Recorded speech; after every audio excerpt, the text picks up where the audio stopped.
Let's listen in. I asked for the name of the hospital. Up to now, they have not given us the name of the hospital. So we took the position that he could have been brought here directly. And we are told that there is no President Duterte inside the facility. We are at a loss of this time. And lokohan na to. I think this is part of their grand plan, no?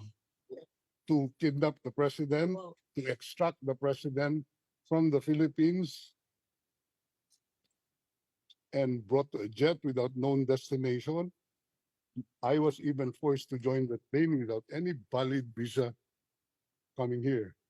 Sir, can we expound lang when you said that there is no President Duterte inside? They're Sir- telling me that there is no Rodrigo R. Duterte inside this facility.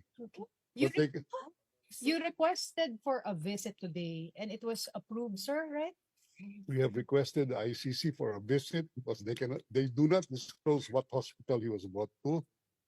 And we assume that he was brought here last night after the training. That's all I can say as of the moment. Is it possible he is in a hospital somewhere?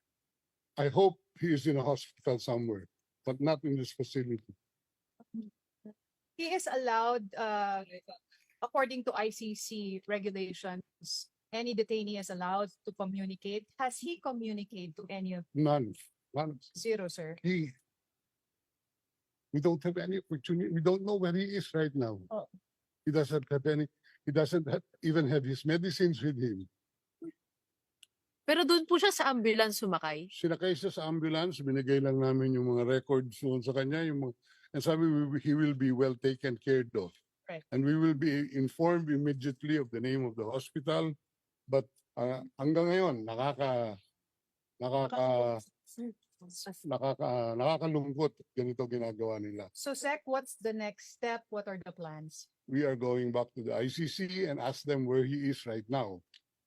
Because a family member is waiting here to see him. Yes. Kasi- How is the Vice President? She's waiting. Okay. And I would assume the president would want to see one of the members of this Yes. family at this point Sec, in time. the Vice President wants to see him. Is there a schedule for? That's what we are arranging, but we are at a loss where he is right now. Okay. So, how about you, sir? Alis muna ba kayo? Aalis ako dito. Pinapalabas nga kami. Oh. Oh my God. Anong gusto nila gawin? Standby ako dito. Yung lamig-lamig. Ano po yung response nila sa inyo nung nag-request po kayo for a visit? Wala. Ayan. Wala daw, request for a visit dito.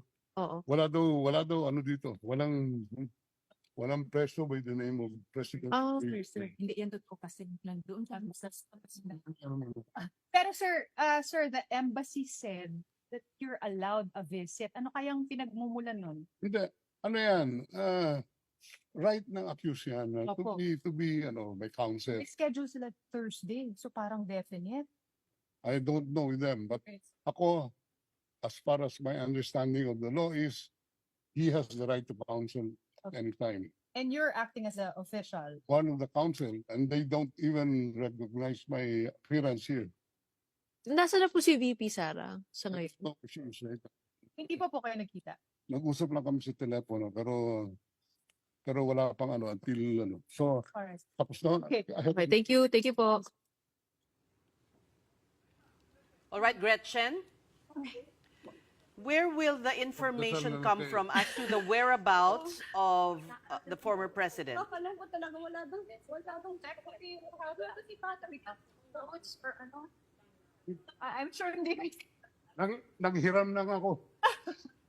Mabuti malalak sila dito. Sige po, ingat po. Okay, thank you. Hello? All right, Gretchen.